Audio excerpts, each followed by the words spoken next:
Hello YouTube family, welcome back to the channel. On today's video I'm going to be unboxing and putting together my new 30-inch Blackstone Griddle. I'm Jerry and I'm living the Newcomb life.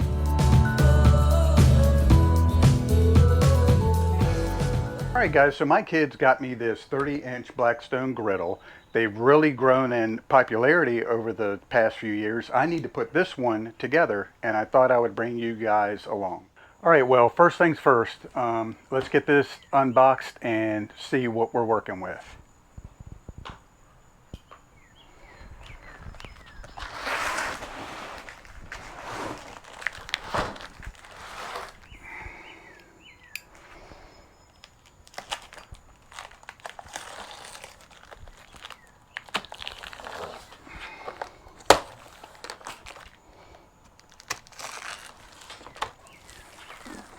Alright, so right off the bat we have the instructions. For those of you that are wondering, this is the Blackstone model 2163, which is exclusively sold at Lowe's.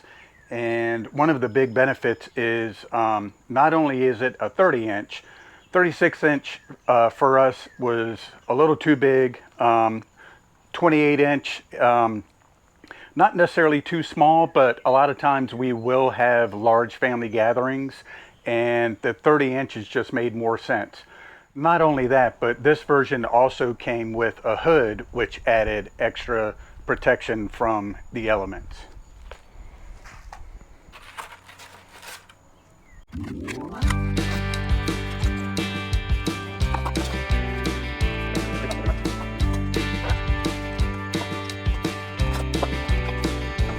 Alright, that's everything out of the box. Let's get it organized and see what we have. Alright guys, so I've done my best to lay everything out here to show you what I pulled out of the box.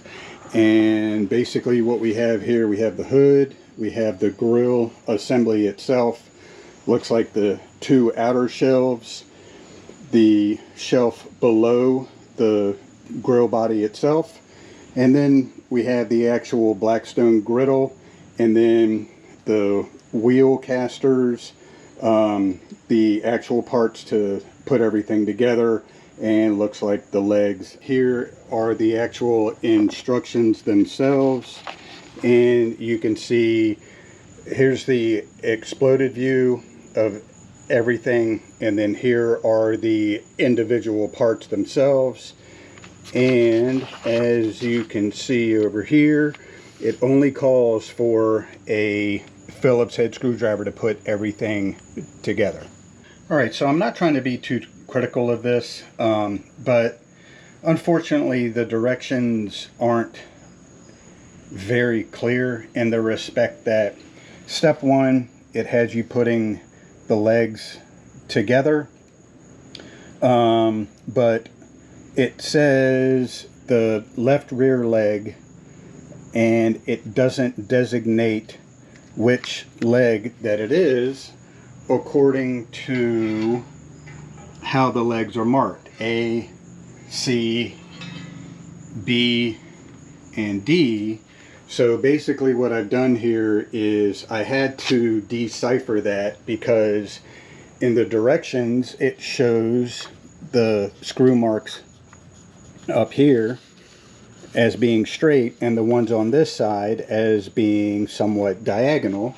So I had to decipher it on my own, because on these you can see that the inserts are straight and on this side they are diagonal. So I'm going to put these together with what I have all set up, and it says we have to use M6 by 12 screws.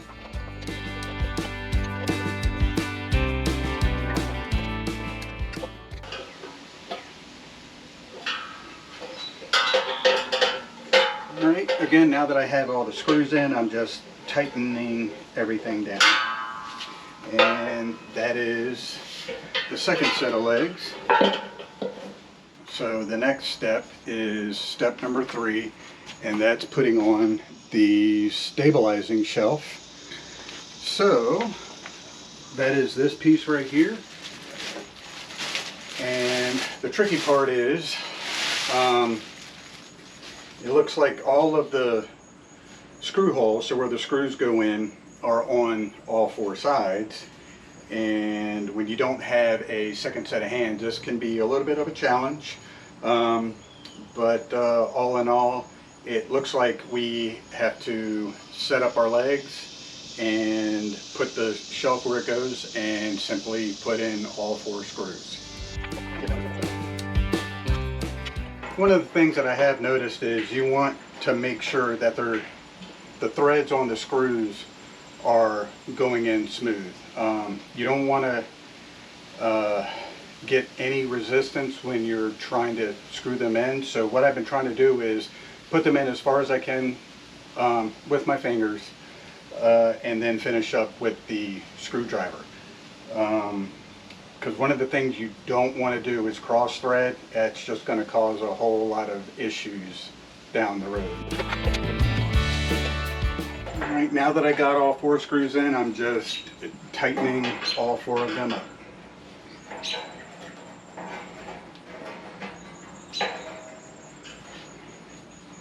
Alright, the next step is step 4, and that's assembling the casters on here. So basically what it says is I need to turn this over and put the casters on.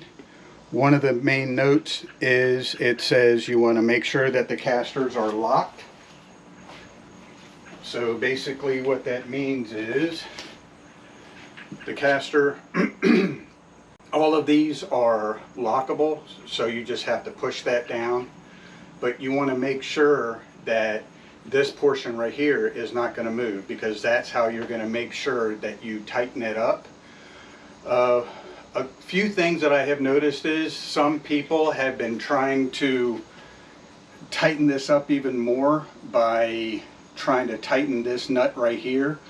But when this is locked down, it looks like this whole assembly acts as one piece, and it looks like I should be able to get these screwed down really tight without having to try to use another tool to specifically tighten this nut down.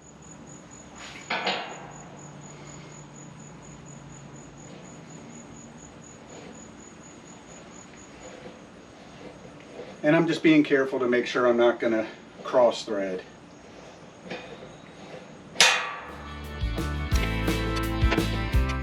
Alright, so this is the last caster that I'm putting on, and all of the other three, once they got down to a certain point where they were tight, I heard a pop, which leads me to believe that that's what helps this to really lock in. So make sure that you can get it as tight as you want it.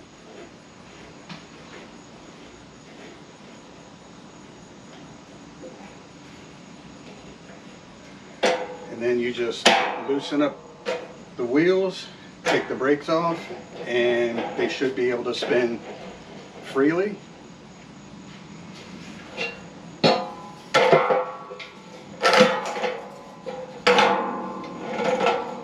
Alright, the next step, step 5, is we have to attach the LPG bar and the LPG support to the stabilizing shelf, and we need a shear pin and a cotter pin to do that.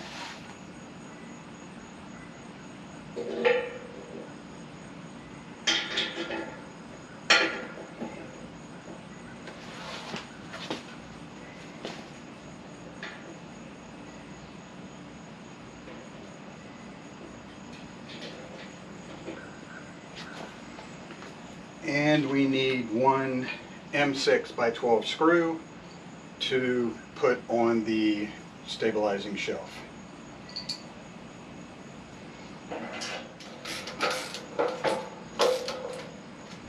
Alright, step 6 is to attach the actual griddle body to the leg assembly itself. And it says, set the griddle body upside down with the help of another person. Set the leg assembly on the griddle body. Use 10 M6 by 12 screws to attach the griddle body to the legs. Use 3 screws for each front leg and 2 screws for each rear leg. Alright, now that I got all the screws in, I'm just tightening everything down. And again, I can't stress enough, take the time to start all your screws loosely with your fingers without using any sort of a tool. There are times when the screws are wanting to cross thread, but you just back them out, take your time, and they all have gone in so far really smooth. Alright, step 7 is use 4 M6 12 screws to attach one side shelf bracket left and one side shelf bracket right to the right side of the griddle body. Repeat with the left side of the griddle body.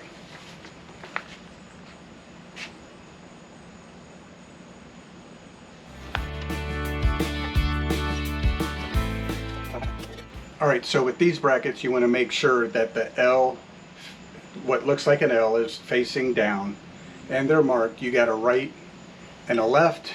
Hopefully you can see those, right and a left, and they simply go on here, but you want to make sure that the L portion is down.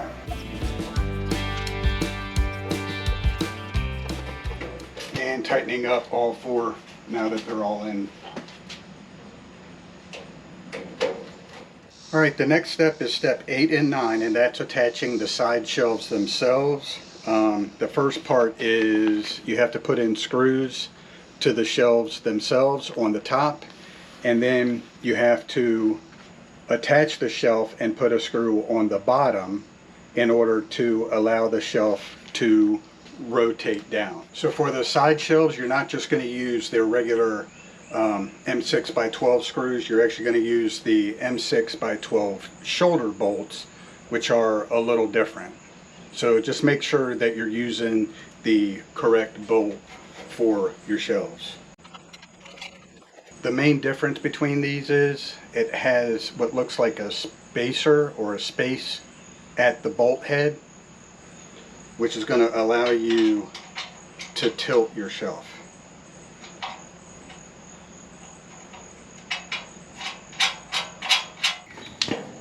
What it looks like this is going to allow you to do is to put your shelf on, and it's going to hold right here with these, but then you're going to put 2 more shoulder bolts on the bottom here, which is going to help stabilize.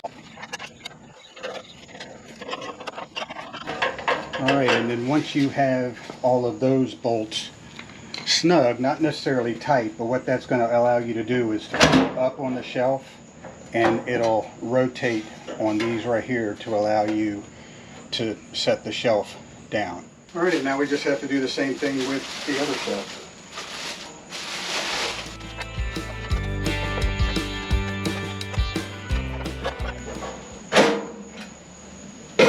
Alright, step 10, we are going to use 3 wing nuts and 3 washers to attach 3 side shelf hooks onto each shelf. Alright, so for this you have 2 different kinds of washers. You have a washer with an inset and then just a regular round washer. And I'm not sure if it's going to pick it up on the camera, but can you guys see the notches on the hook there? So basically what that's telling me is the washer with the notch goes on the outside next to the hook, and that locks in, and then washer and wing nut, and that's how it's basically going to go on with the outside of the shelf in between the 2 washers there.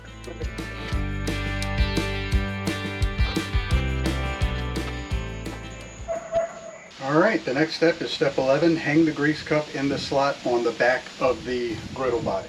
I don't know if you guys can see, but there's a slot right here, and then there's a slot on the grease catch, and it simply just slides right in there. Step number 12, install the 2 control knobs by pushing them into place in the off position. So these are the knobs right here. It looks like this is the off position. It's being straight up and down. You can also see it slotted And I don't know if you guys can tell, but this is also slotted right here to help direct you which way that this needs to go. And they should just slide right on.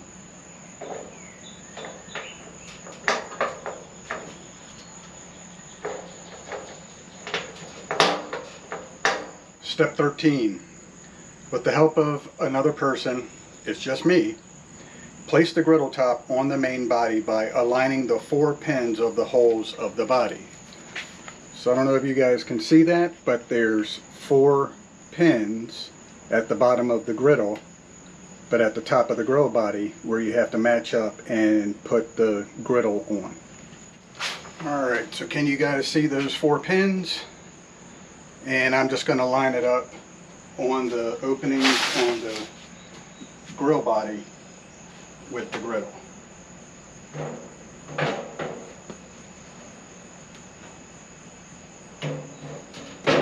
And you want to make sure that the front pins are fully seated in the holes, then push the griddle top back in place. Next we're going to install the hood, and you just want to make sure that these pins go into the slots on the griddle itself. It went in really easy, and it looks like this is really going to help keep debris and everything out of my Blackstone. And then the next part here, we're going to install the handle, and like with everything that we've done so far, you just want to make sure that the screws go in smooth and are tight. Alright guys, so the final step is to make sure that you put your AA battery in so you can get your igniter going. Really easy. You just make sure that the positive is facing out, and then you just want to make sure that it's sparking correctly. I don't know if you guys can hear that, but everything's working great. So I did want to go over some accessories that I either purchased myself or were gifted to me based on recommendations of items that you should have if you own a Blackstone. One of those items is this shelf cover right here, which is molded plastic. And then you can see this is a griddle press.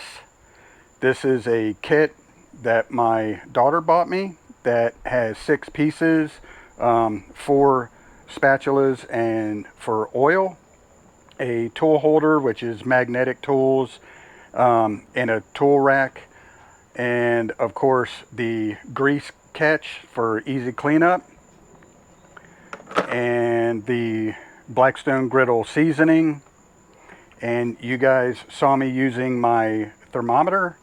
And then we have the grill cover here, and then the griddle floor mat, and then we have a 12-inch basting cover and a griddle buddy. Now this is one of the things that I purchased.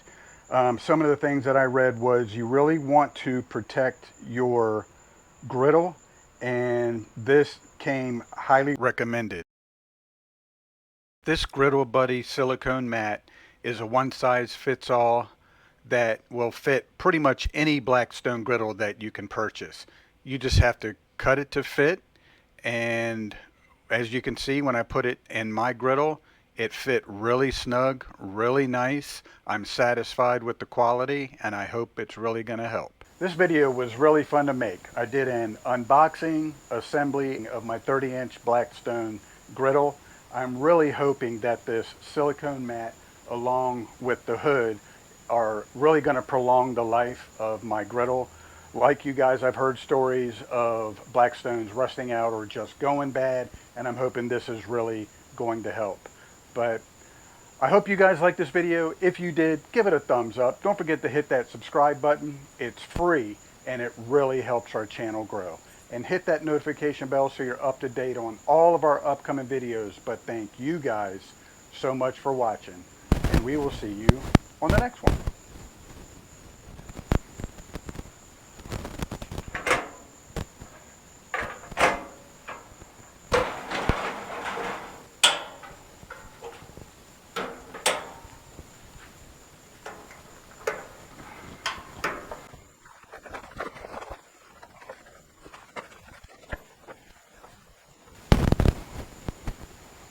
I can't wait to use that thing.